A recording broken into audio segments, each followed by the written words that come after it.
मणिपुर में 2 महीनों से पूरा प्रदेश जल रहा है, घरों में आग लगाई जा रही है, महिलाओं के साथ भयावह अत्याचार हो रहा है और हमारे प्रधानमंत्री जी ने 77 दिन के लिए कोई बयान ही नहीं दिया। इस पे प्रधानमंत्री जी का एक बयान आया और इस बयान में उन्होंने कहा कि जितनी भी विपक्ष के नेता हैं, जितने भी विपक्ष की पार्टियां हैं, एक झटके में प्रधानमंत्री जी ने जैसे सब धान 22 पसेरी सबको चोर बोल डाला। एक तरफ आपके अखबारों में बड़े बड़े इश्तिहार हैं इनकी सरकार के और दूसरी तरफ ये खबरें कि किसी भाजपा के नेता के बेटे ने किसी के बलात्कार किया है, उसका आरोपी है। मेरे किसान भाई बहन यहाँ हैं, आपकी जिंदगी बेहतर हुई है कि नहीं? नहीं हुई। 5 सालों में आपकी तरक्की हुई है कि नहीं? कि एक ऐसी सरकार क्यों है आज हमारे देश में जिसने पूरी की पूरी देश की संपत्ति 1 या 2 बड़े बड़े बिजनेस वालों को बेच दी। तो आज ग्वालियर चंबल में आई के बड़ी खुशी भई। मैं पहले भी पीताम्बरा मैया के दर्शन को आई हती। मोई दादी इंदिरा जी आपके क्षेत्र में आई हती, उनने मोई रानी लक्ष्मीबाई की कहानी खूब सुनाई हती। मैं बचपन में तुम्हारे क्षेत्र की वीरता और साहस की कहानियां पतो है। इतने दूर दूर से आई मेरी बहनन और भैया, आप सब लोगों का धन्यवाद। देखिए, मैं यहाँ ग्वालियर आ रही थी तो मेरे कई साथियों ने मुझे मुद्दे भेजे कि कौन कौन से मुद्दे हैं जो ग्वालियर में, मध्य प्रदेश में महत्वपूर्ण है और मुझे भाषण में क्या क्या कहना चाहिए। जब मैं उन मुद्दों को पढ़ रही थी, उन सुझावों को पढ़ रही थी, तो मुझे लगा कि ज्यादातर नकारात्मक बातें थी और मेरे मन में ये बात आई कि क्या हमारी राजनीति आज सिर्फ आरोप और प्रत्यारोप में फंस गई है? क्या इससे आगे भी कोई राजनीति हो सकती है? इससे बढ़कर भी हम कुछ ऐसी बातें कर सकते हैं जो जनता की मतलब की बातें हों। देखिए, भारतीय राजनीति की नींव स्वतंत्रता के आंदोलन से में डली थी। स्वतंत्रता का जो हमारा आंदोलन था उसे सत्याग्रह का नाम दिया गया था। तो सत्य की लड़ाई थी। तो हमारी पूरी राजनीति की जो नींव है वो उसी लड़ाई में है, तभी डली। तो हमारी एक परंपरा रही है हमारे देश की कि हम नेताओं में सभ्यता, सरलता, सादगी और सच्चाई ढूंढते हैं। हम चाहते हैं कि ऐसे नेता हो जिनमें ये स्वभाव हो और किसी के आधार पर दर्शकों के लिए हमारी राजनीति चली। लेकिन आज परिस्थितियां बदल गई हैं।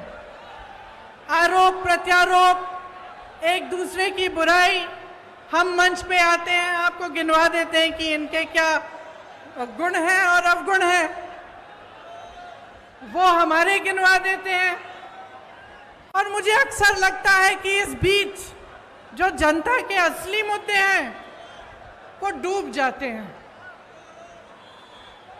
आजकल शोहरत, बड़े बड़े बिजनेस वालों को देश की संपत्ति सौंपने की राजनीति, अहंकार की राजनीति चलती है।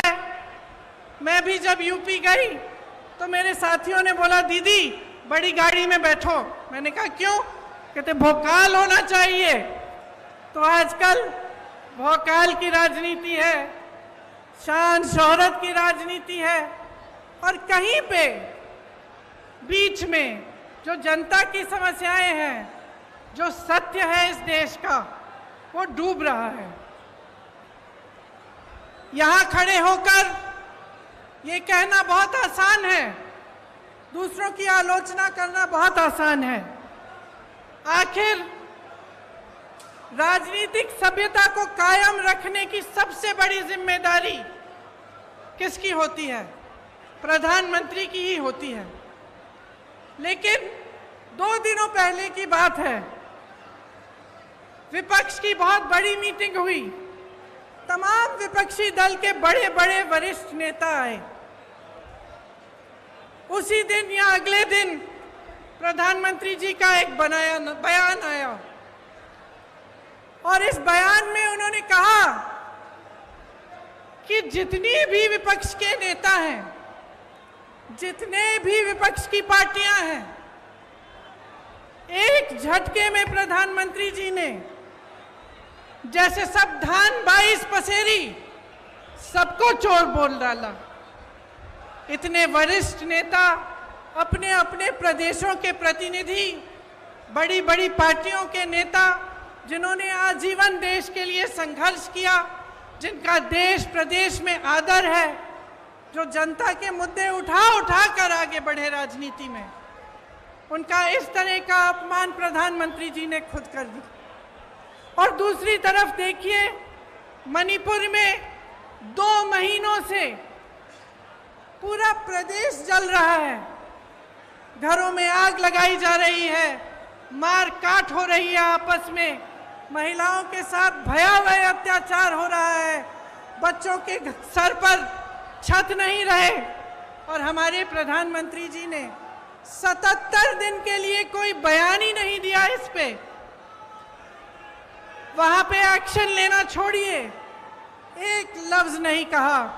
कल मजबूरी में, क्योंकि एक इतना भयावह वीडियो वायरल हुआ कि वो फिर चुप नहीं रह पाए, तो मजबूरी में कल एक बयान दिया, उन्होंने एक वाक्य बोला, और उस वाक्य में भी राजनीति घोल दी। उस वाक्य में भी उन्होंने उन प्रदेशों का नाम ले लिया जिसमें विपक्ष की सरकार है। तो मैं आपसे पूछना चाहती हूं कि ये जन आक्रोश लिखा है, ये जन आक्रोश किस बात का? ये जन आक्रोश आपके ही मुद्दों पर है कि नहीं है? और यहां खड़े होकर मैं भी इस 30 मिनट के भाषण में 10 मिनट प्रधानमंत्री जी की आलोचना कर सकती हूं। 10 मिनट के लिए मैं ये कह सकती हूं कि कितनी घोषणाएं, नकली घोषणाएं की, कितने घोटाले किए, कितने नाटक करते हैं शिवराज जी। और मैं 10 मिनट के लिए सिंधिया जी के बारे में भी बोल सकती हूं कि किस तरह से अचानक उनकी विचारधारा ही पलट गई। लेकिन आज मैं यहां आपका ध्यान भटकाने के लिए नहीं आई हूं, मैं आपके मुद्दों पर बात करने आई हूं। और आज जो सबसे बड़ा मुद्दा है आपका, मैं जानती हूं क्या है, महंगाई का मुद्दा है। सबसे बड़ा मुद्दा आज महंगाई है। और मैं सिर्फ सब्जी, फल, आटा, गेहूं, इस सब की मैं महंगाई नहीं कह रही हूं। ये तो है ही, जब टमाटर 150 रुपए में आप खरीद नहीं सकते तो ये तो है ही। लेकिन इस महंगाई से किस तरह आपकी कमर तोड़ी जा रही है उसकी बात कर रही हूँ। मैं वो बात कर रही हूँ कि जब घर में इतनी बारिश हो रही है, आजकल छत से कुछ पानी गिर रहा है, आपको मरम्मत करवानी है, वो मरम्मत महंगी हो गई है। आपको किसी के घर जाना है, कुछ ले जाना है उनके लिए, वो खरीदना मुश्किल हो गया है। आपके बच्चों की फीस भरना मुश्किल हो गया है। इतनी बारिश में जो बच्चे स्कूल पाठशाला तक जा रहे हैं, उनके लिए छाता खरीदना मुश्किल हो गया है। आपके पूरे जीवन पर एक बहुत बड़ा बोझ बन गई है ये महंगाई। तो ये सिर्फ टमाटर के भाव की बात नहीं है, ये बात आपके जीवन की है। कि किस तरह आप गुजारा कर पा रहे हैं, मैं समझ नहीं पा रही हूँ। मेरी बहनें यहाँ बैठी हैं, सबसे बड़ा बोझ इन पर है। समाज का बोझ, महंगाई का बोझ मेरी बहनें उठाती हैं सबसे ज़्यादा। आज रसोई के लिए सामान खरीदना है, तेल खरीदनी है, वो भी नहीं मिलती। गैस का सिलेंडर मिलता तो था, उसमें गैस भरना ही मुश्किल हो गया है। आज आपको खरीदने जाना है तो 1000 रुपए से कम नहीं मिल रहा। बच्चों की परवरिश कैसे होगी? सुबह उठ के आप अगले दिन का सामना कैसे करते हैं? कोई बीमार पड़ जाता है तो घबराहट उनकी भी होती है और इस बात की भी होती है कि मैं दवाई कहाँ से खरीद के लाऊं। घर पे बीमार पड़ा है लेकिन दुकान जाकर इतनी महंगाई है कि दवाई ही नहीं मिलेगी, मैं क्या करूं? आज ये है आपकी परिस्थितियां। तो इस बीच मुझे उचित नहीं लगता कि यहाँ आकर मैं फिजूल की बातें करूं, मैं दूसरों की बार बार आलोचना करती रहूं। मुझे ये उचित लगता है कि हर चुनाव में, हर प्रदेश में, हर गांव में, हर मोहल्ले में जब कोई नेता जाता है तो उसे जनता के मुद्दों पर बात करना पड़ेगा। उसको बताना पड़ेगा कि ये महंगाई क्यों है, कि महंगाई के साथ साथ इतनी बेरोजगारी क्यों है, कि एक ऐसी सरकार क्यों है आज हमारे देश में जिसने पूरी की पूरी देश की संपत्ति 1 या 2 बड़े बड़े बिजनेस वालों को बेच दी। जहां से आपको रोजगार मिलता था, उन कंपनियों को जब इन्होंने अपने मित्रों को सौंपा तो उनको मालूम होगा कि आप बेरोजगार होंगे। आपको रोजगार कहां से मिलता था? पीएसयू से मिलता था, बड़ी बड़ी जो सरकारी कंपनी थी उनसे मिलता था। आपको रोजगार खेती की कमाई से मिलता था, आपको रोजगार सेना से मिलता था, आपको रोजगार छोटे छोटे व्यापार से मिलता था। आज परिस्थितियां क्या हैं? जो बड़ी बड़ी कंपनियां हैं वो तो सारी सौंप दी इन्होंने अपने दोस्तों को। सेना की भर्ती का क्या किया? अग्निवीर का आप जानते हैं। आपका ये जो क्षेत्र है, ग्वालियर का क्षेत्र, रानी लक्ष्मीबाई जी का क्षेत्र है। यहाँ से तमाम वीर जवान जाकर हमारे सरहद पे खड़े होते हैं। आप जानते हैं सबसे अच्छी तरह कि जब से अग्निवीर की स्कीम आई और 4 साल की सेना में भर्ती कराई गई, तब से क्या स्थिति है।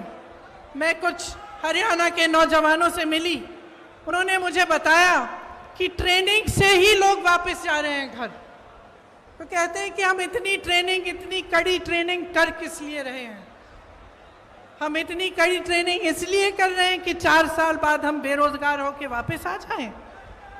और जब घर आएंगे तो सरकार ने ये परिस्थितियां बना दी हैं कि घर पे भी किसानी से चाहे जितनी भी मेहनत कर लो, इतनी महंगाई है, इतनी मुश्किलें हैं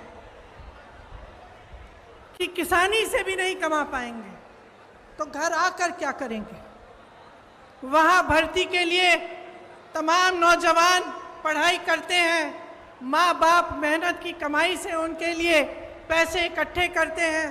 कोई 10,000 के ट्यूशन, कोई 20,000 के ट्यूशन करता है। और फिर देखिए पटवारी के इम्तिहान में किस तरह से घोटाला हो गया। तो इन चीजों का समाधान क्या है? आज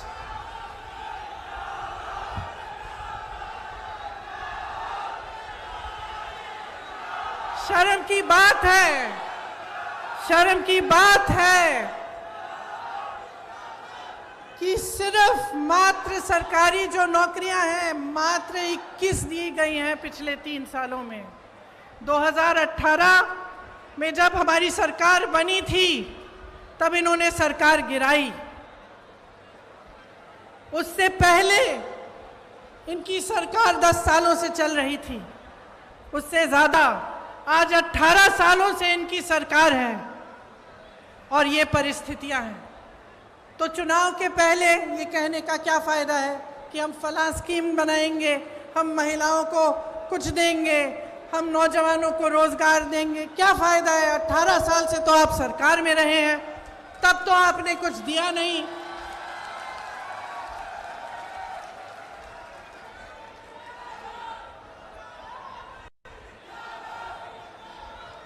तो ये परिस्थितियां हैं, ये सच्चाई है। आपके मुद्दे क्या हैं? महंगाई है, बेरोजगारी है।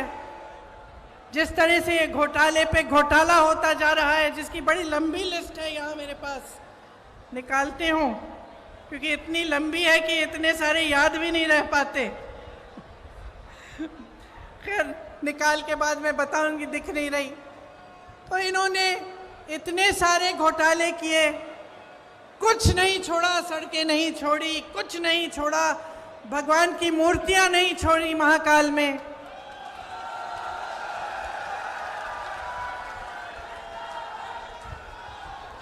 देखिए,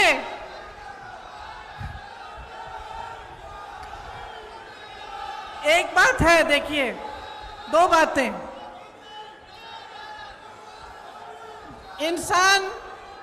इंसान की जो नींव होती है ना, उसी तरह की नियत होती है, और उसी तरह से जो सरकार होती है, उसकी जो नींव होती है, उसी तरह की नियत होती है।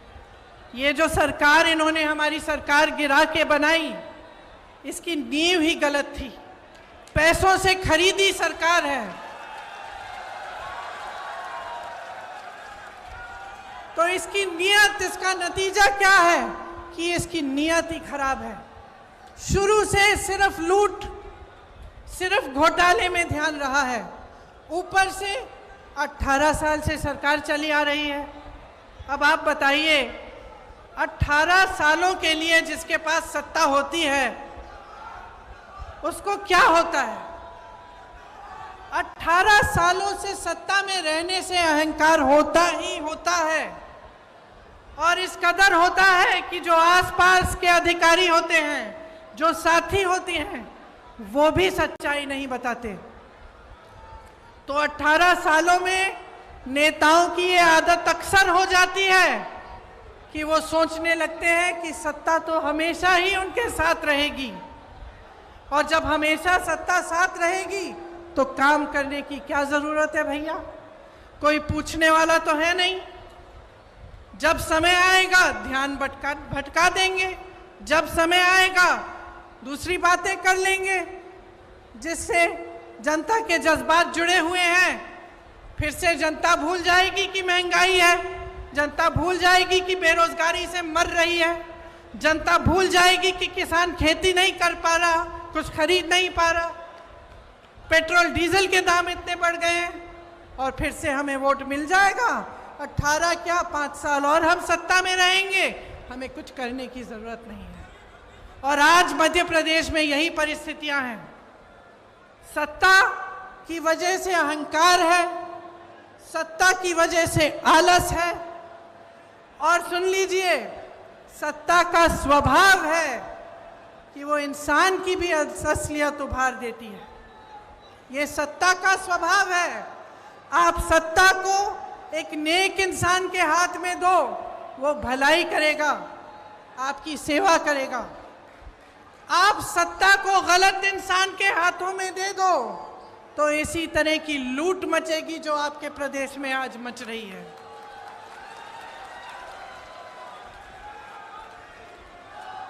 महंगाई, बेरोजगारी से समाज में तनाव बढ़ता है। जब समाज में तनाव बढ़ता है तो अत्याचार बढ़ते हैं, और अत्याचार हमेशा उन्हीं पर होते हैं जो ज़्यादा कमज़ोर हैं। आप सब ने देखा कि आदिवासियों के साथ किस तरह की हरकतें की जा रही हैं। आपने देखा कि इनके शासनकाल में दलितों के साथ कितने अत्याचार हो रहे हैं। महिलाओं की तो हम बात ही ना करें, हर रोज़ बलात्कार होता है। एक तरफ आपके अखबारों में बड़े बड़े इश्तिहार हैं इनकी सरकार के, और दूसरी तरफ ये खबरें कि किसी भाजपा के नेता के बेटे ने किसी के बलात्कार किया है, उसका आरोपी है, या फिर किसी महिला की छेड़छाड़ की है, तो ये परिस्थितियां हैं। अब आपको समझाना जरूरी भी है, लेकिन मैं जानती हूं कि सबसे ज्यादा विवेक जनता में होता है, सबसे ज्यादा। और मेरी समझ यह है कि जनता कभी गलत निर्णय नहीं लेती। जो भी निर्णय है उसका आदर लोकतंत्र को करना पड़ता है। तो अब समय आ गया है कि आप अपने लिए, अपने भविष्य के लिए एक बहुत बड़ा निर्णय करने वाले हैं। यह निर्णय क्या है कि अगले 5 सालों में क्या आप यही चाहते हैं जो आपने पिछले 5 सालों में देखा? और इस विषय में मैं आपसे पूछना चाहती हूं, मेरे नौजवान भाई बहन, बताइए आप में से कितनों को रोजगार मिला है?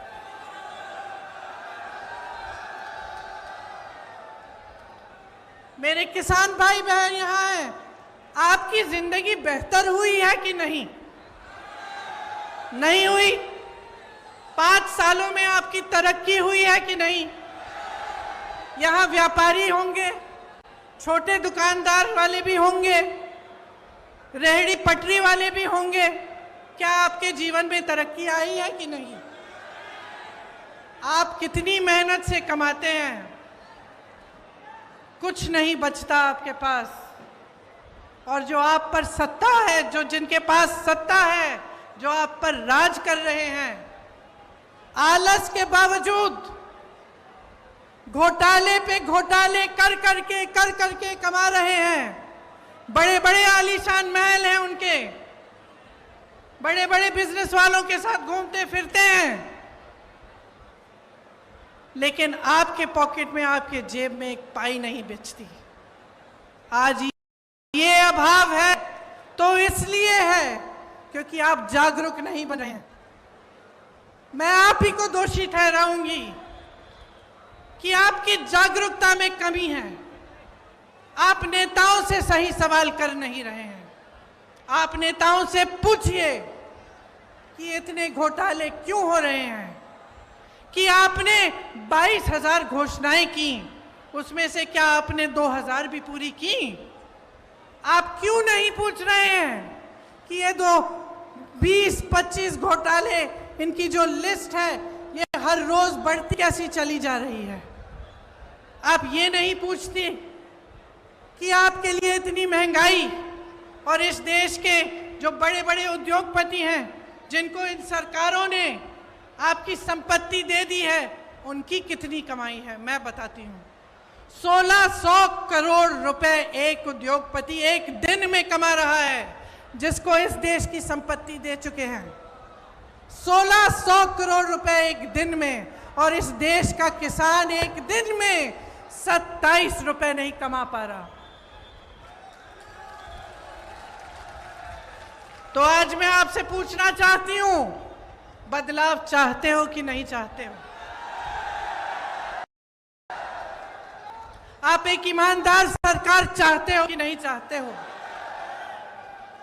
आप इस सरकार को हटाकर एक ऐसी सरकार बनाना चाहते हो जो आपके लिए दिन रात एक करके काम करे कि नहीं? आज 1600 युवा बेरोजगार हैं प्रदेश में। 1600 युवा आत्महत्या कर रहे हैं बेरोजगारी की वजह से।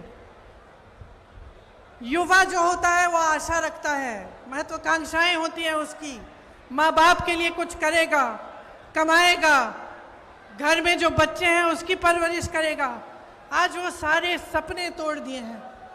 क्या आप ऐसी सरकार चाहते हैं जो रोजगार दिलवाए, जो आपको मजबूत बनाए, जो मध्य प्रदेश के नौजवानों को अपने पैरों पे खड़ा करे कि नहीं? मैंने उत्तर प्रदेश में एक नौजवान से पूछा कि बेटा, ये जो राशन की बोरी तुम्हें दी जाती है, तुम्हें ये चाहिए कि तुम्हें नौकरी चाहिए। मैं सबसे पूछती थी, एक ऐसा नौजवान नहीं था जिसने कहा मुझे राशन की बोरी दो। एक नहीं था। जितने भी नौजवान थे, चाहे जितने गरीब हों, चाहे छोटे छोटे से घर में रहते हों, वो सब कहते थे हमें रोजगार चाहिए, हमें नौकरी चाहिए, हम अपने पैरों पे खड़े होकर अपने परिवार के लिए खुद कमाना चाहते हैं। और इस सरकार ने आपको निर्भर बनाने का काम किया है। आपको राशन पर निर्भर करेंगे या आपको अपनी फालतू की स्कीमों पर निर्भर करेंगे जिसमें आपको कुछ मिलता भी नहीं है, लेकिन आपको रोजगार नहीं दिलवाएंगे, आपको अपने पैरों पर खड़े होने का काम नहीं करने देंगे। इसीलिए कांग्रेस जो है वो आपके लिए कुछ वादे, कुछ गारंटी लाई है। जब मैं कहती हूं कि कांग्रेस गारंटी देगी, तो मैं इस आधार पर कहती हूं कि हमारी जहां जहां सरकारें हैं, वहां वहां हमने जो गारंटी दी वो निभाई जा रही हैं। चाहे आप मध्य प्रदेश में चाहे आप कर्नाटका में, चाहे आप हिमाचल प्रदेश में, चाहे आप राजस्थान में देखें, तो जो वादे किए थे वो निभाए जा रहे हैं।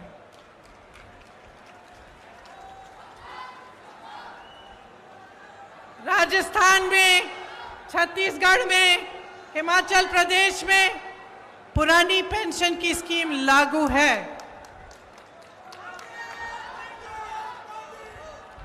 जब आप सरकारी नौकरी लेने जाते हैं तो उसमें सबसे बड़ी चीज क्या होती है? जीवन के लिए सुरक्षा। मतलब कि नौकरी 20-25 साल नौकरी करने के बाद आपको पेंशन मिलेगा, आपको एक सहारा मिलेगा। वो सहारा आज नहीं मिलता सरकारी कर्मचारियों को। सरकार कहती है पैसे नहीं है इसके लिए। तमाम सरकारी कर्मचारी परेशान हैं। इनके पास बड़े बड़े उद्योगपतियों के लोन माफ करने के पैसे हैं, आपके पेंशन देने के पैसे नहीं हैं। इसीलिए जहां जहां कांग्रेस की सरकार है, वहां वहां पुरानी पेंशन आज लागू है, क्योंकि हम आपका आदर करते हैं।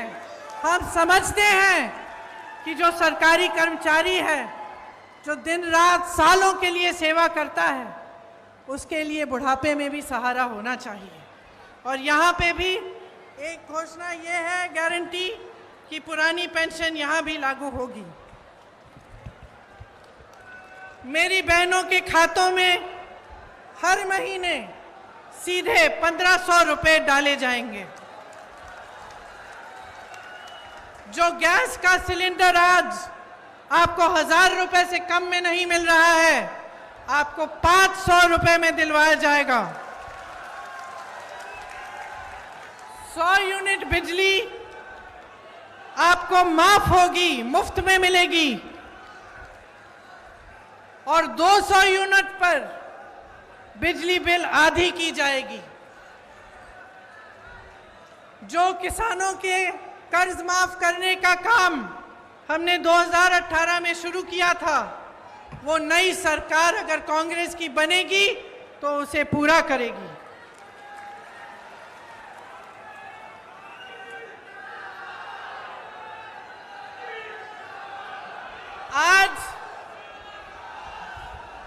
आज छत्तीसगढ़ में कांग्रेस की सरकार है, 2600 रुपए धान मिल रहा है। 2600 रुपए आपको मिलते हैं धान के लिए। जहां पे हिमाचल में हमारी सरकार है, वहां जो वादे किए उनको पूरा करने का काम शुरू है। कर्नाटका में कहा था कि महिलाओं को बस में यात्रा मुफ्त में मिलेगी, आज महिलाएं मुफ्त में यात्रा कर रही हैं। तो इस बार मध्य प्रदेश में मुझे लगता है कि प्रचंड बदलाव की लहर है। और मैं आपसे आग्रह करती हूं कि प्रचंड बहुमत से आप इस बार कांग्रेस को जिताइए। एक ऐसी मजबूत सरकार बनाइए जो न खरीदी जा सके न गिराई जा सके, जो 5 सालों के लिए दिन रात आपके लिए काम करे और आपके ही भविष्य को मजबूत बनाए।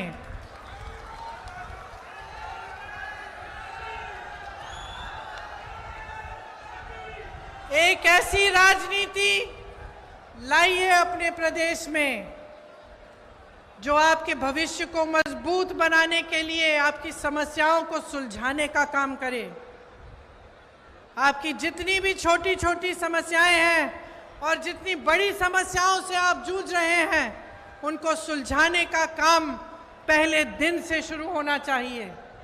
और कमलनाथ जी से मैं अपनी तरफ से एक छोटी सी मांग अपनी तरफ से भी करना चाहती हूँ। अभी रास्ते में मैं यहाँ आ रही थी तो कुछ मुझे दिव्यांग लोग मिले। उन्होंने कहा कि उनका पेंशन सिर्फ मात्र 600 रुपये है। तो मैं आपसे आग्रह करती हूँ कि आपकी जब सरकार बनेगी तो उनका पेंशन भी ज़रूर बढ़ाइएगा।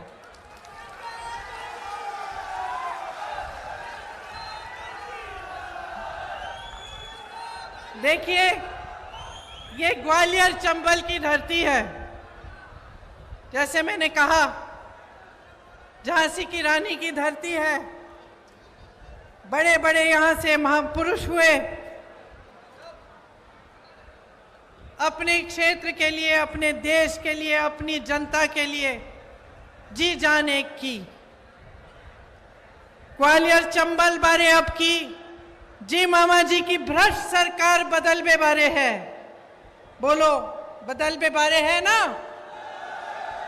ठीक बोल रही हूं? और बोलूं आपकी भाषा में?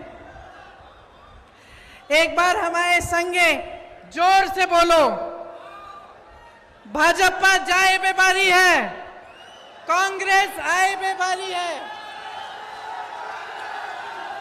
भाजपा जाए बे भारी है, कांग्रेस आए बे भारी है। और आप सबको धन्यवाद देना चाहती हूं कि इतने समय से आपने मेरा इंतजार किया, मेरी बातों को आपने ध्यान से सुना।